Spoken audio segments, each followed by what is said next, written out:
voudrais simplement dire que la Corse est la seule région française, à supposer qu'elle en soit une, où le nombre global d'agriculteurs et d'installations continue depuis 10 ans d'augmenter. Là où partout, le nombre d'emplois recule, plus 12% en Corse, et notamment des jeunes. Des jeunes dont je veux signaler par exemple qu'ils ont reçu la totalité des aides à l'installation en Corse grâce à la diligence des services de l'ODARC, là où sur le continent il y a eu, vous le savez, des ruptures dans l'allocation des aides. Tout au long de l'année 2023, les aides à l'installation de façon générale, mais les aides à l'investissement, avec cette année plus de 11,5 millions d'euros de financement sur aide directe de la collectivité de Corse. Nous faisons plus proportionnellement que n'importe quelle région française, y compris les plus riches.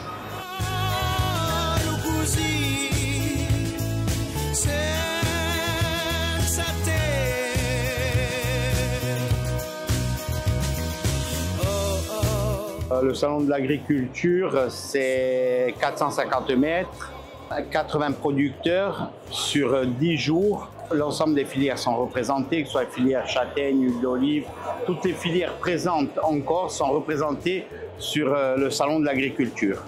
La nouveauté de ce salon de l'agriculture, c'est le partenariat qu'il y a avec la TC, le partenariat au niveau de la promotion qu'il y a avec l'AFPA. Pendant plusieurs années, l'AFPA était présente au salon de l'agriculture et cette année, l'ODARC, la TC, la collectivité de Corse nous refont confiance pour être de retour et on propose en fait notre restaurant pédagogique sur le salon d'agriculture.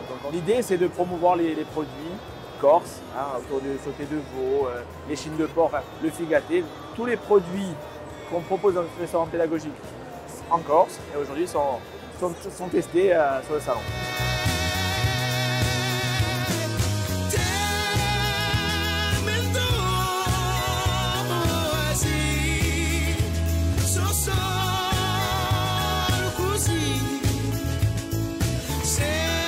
Aujourd'hui, on est sur une demande qui est de plus en plus experte.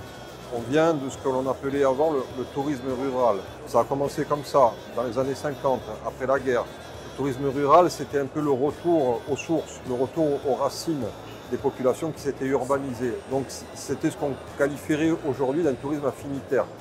On n'est plus là-dedans, sauf à une nuance près. En Corse, ce tourisme affinitaire permanent, c'est-à-dire celui des Corses en Corse, est tout à fait possible dans le domaine agritouristique. Parce que la population corse s'est urbanisée.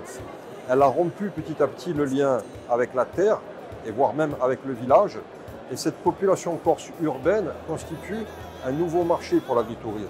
Il y a différents intervenants au niveau de l'offre. Il y a une institution comme l'ODARC qui a créé les routes d'essence authentiques. Ça, ce sont des parcours de découverte donc itinérants, dans lesquels il y a une mixité qui va au-delà de l'agriculture, de l'agritourisme, puisqu'il y a de l'artisanat aussi. Il y a pas mal d'initiatives, contrairement à ce que l'on pourrait croire en Corse.